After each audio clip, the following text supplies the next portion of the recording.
Avodah Zarah Daf Yutret. Les noms d'Hachem, on sait tous comment on doit faire très attention quand on les dit. Notre Gemara dit, celui qui dit le nom d'Hachem comme il est écrit, il n'a pas de part dans l'Olam Haba. À propos des noms d'Hachem, j'ai vu quelque chose d'intéressant au nom du Chida. Le Chida, il dit que le Shach, c'est Cohen, un Mefaresh sur le Shulchan Aruch, il dit qu'il connaissait un certain nom qui s'appelle Shem HaMetziah. Et en fait, la première, c'est comme les recherches informatiques qu'il y a aujourd'hui. C'est un nom d'Hachem, bien sûr, l'Azil. Quelqu'un qui dit ce nom d'Hachem avec la kavana qu'il y a besoin. À cette seconde, il retrouve le Mama Chazal, ou la halakha qu'il cherche. À la même seconde, il ouvre le livre et il va trouver ce qu'il cherche. En tout cas, on revient à notre Shem Hachem. On connaît tous le nom de Yudke Vavke, qu'on n'a jamais dit de notre vie. Dans le Tanakh, c'est écrit plus que 6000 fois le nom de Yudke Vavke, et on le lit tout le temps Adnut, Ado, etc. Pourquoi on ne dit pas le nom d'Hachem? Les Sfarim ont expliqué longuement pourquoi on ne lit pas le nom d'Hachem comme il est écrit. C'est déjà dans le passage qu'on retrouve Zeshmi Leolam Zezechri les Dordor, et de là on apprend qu'il y a le nom d'Hachem et il y a la manière de le mentionner. On n'a pas le droit de mentionner le nom d'Hachem comme il est écrit. Il y a des lettres intéressantes qu'on retrouve dans le Rabbi Akiva Eiger. Il a envoyé à son gendre, le Khatam Sofer, à propos de toutes sortes de gens qu'il y avait à leur génération qui étaient intéressés de faire toutes sortes de changements dans le judaïsme. C'est au fait les premiers réformistes qui au début ils prétendaient qu'ils voulaient juste faire quelques petits changements pour adapter entre guillemets la Torah à la génération, et finalement on sait tous ce qui est devenu au bout de quelques générations. Le Khatam Sofer depuis le début il a remarqué comment il faut faire très attention à tous ces changements. Un de ces changements, c'était justement ces gens-là, ils étaient intéressés de lire le nom d'Hachem tel quel. Le Khatam Sofer, il ramène énormément de preuves des psukim eux-mêmes, que le nom d'Hachem, il n'est pas censé être lu tel quel, il est censé être lu sous forme de ado, comme on a l'habitude de le faire. Un des exemples, c'est un exemple intéressant, il dit qu'on retrouve plusieurs fois dans le Tanakh Hachem Tzvakot. Hachem, c'est comme le chef des armées. Maintenant, si on dit le nom d'Hachem tel quel, Yud-Ke Vav-Ke, c'est-à-dire le nom d'Hachem qui est Tzvakot, c'est incompréhensible. C'est comme si on est intéressé de dire sur une personne qui s'appelle Reuven, par exemple, qui est le chef de telle et telle armée. On va pas dire Reuven Hatzava, Reuven l'armée. On va dire Reuven le chef de l'armée.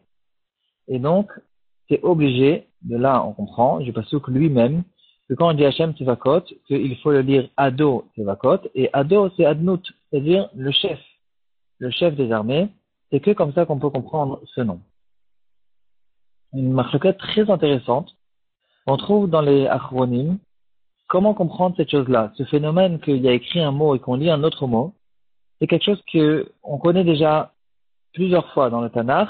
Il y a quelque chose qui s'appelle Kri et Ktiv. Il y a un mot qui a été écrit et on a une massorette de le lire d'une autre manière. Des fois c'est des mots entiers, des fois c'est des demi-mots ou une autre manière de lire le mot. Il est écrit sous une forme, il est lu sous une autre forme, c'est Halakha Moshe Sinai, qu'il faut lire d'une autre manière. Est-ce que, quand on a écrit, la Torah, elle a écrit Yud-Ke Vav-Ke, et nous, on le lit sous forme de Adnut, est-ce que ça veut dire c'est exactement la même chose que l'écrit octif de toute la Torah? C'est écrit quelque chose, on lit quelque chose d'autre à la place de ce qui a été écrit. Ou bien non, le Rav de Brice, il propose quelque chose de très spécial. Il dit que non, le nom d'Hachem, il est écrit Yud-Ke Vav-Ke et il se lit de cette manière, c'est pas que je lis quelque chose d'autre qui n'a pas été écrit. Ici, c'est ça ce qui a été écrit. Qui t'a appris que quand c'est écrit Yud, on le dit en Y, etc., et le V c'est un H, qui te dit de le lire de cette manière? C'est parce qu'on a une massorette qu'il faut le lire de cette manière, et pas autrement. Ici, quand on a ces 4 lettres qui sont écrites ensemble, Yud, Ke, Vav, Ke, la massorette, elle est que c'est comme ça que ça se lit. C'est pas un autre mot que je lis à la place. Une nafkamina intéressante qui sort de cette compréhension. Le Pri Megadim, il dit, dans Orach Chaim Siman Kuf Mem Aleph, que quand quelqu'un, le Baal Koré, on sait tous que le Baal Koré, il doit lire chaque mot, il ne peut pas lire des mots par cœur. Il faut qu'il lit les mots du Sefer Torah. Maintenant, on nous dit le Pri Megadim, dans ces exceptions de Kriyouktiv, le Baal Koré, il n'a pas l'obligation de regarder dans le Sefer Torah lorsqu'il lit ce mot, parce que de toute façon, il ne lit pas le mot qui est écrit en face de lui, il dit un mot par cœur. Donc, à ce moment-là, il n'a pas besoin d'écrire, de regarder le mot qui était écrit.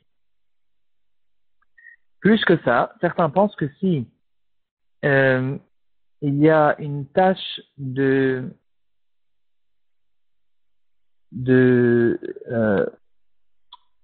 cire, une tache de cire qui est tombée sur le Sefer, à l'époque, c'était quelque chose qui était assez courant. Ils lisaient dans les Sefer Torah eux-mêmes et ils n'avaient pas d'électricité, ce qui nous sort qu'ils devaient avoir souvent des taches de cire sur les Sfarim. Maintenant, beaucoup de poskim pensent qu'une tache de cire sur la lettre, ça s'appelle pas que la lettre elle a été effacée, elle est juste recouverte. Et donc le Sefer Torah il est encore caché. Par contre, on a un autre problème. Si la lettre elle est couverte, elle n'est pas lisible par le Baal Koré. Alors le Baal Koré il va dire maintenant ce qui est en dessous de cette tache de cire, il va le lire par cœur. Donc à cause de ça, ils font retirer la cire pour ne pas que le Baal Koré lise ce mot par cœur.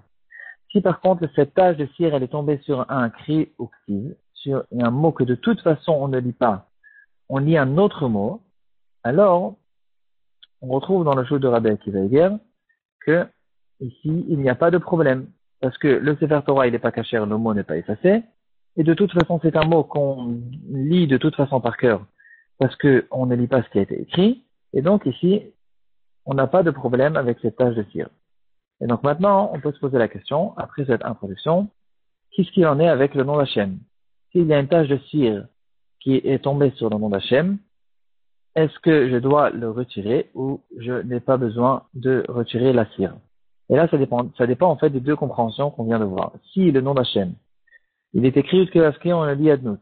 Si c'est considéré comme un cri uktiv, alors, de toute façon, on se dit par cœur, et ça ne me dérange pas que j'ai une tache de cire sur le nom. Si par contre, le nom d'Hachem, c'est comme dans la compréhension du Rav de Brisk, que c'est comme ça qu'il se lit, c'est écrit Yudkevavke, et quand je lis Adnout, si je suis en train de lire le nom qui est écrit en face de moi, je ne suis pas en train de lire par cœur, et c'est pas comme l'écrit octif de toute la Torah, alors, si on comprend comme ça, dans le cas où il y a une tache de cire sur le nom d'Hachem, il faut le retirer pour que je puisse le lire dans les mots et pas par cœur.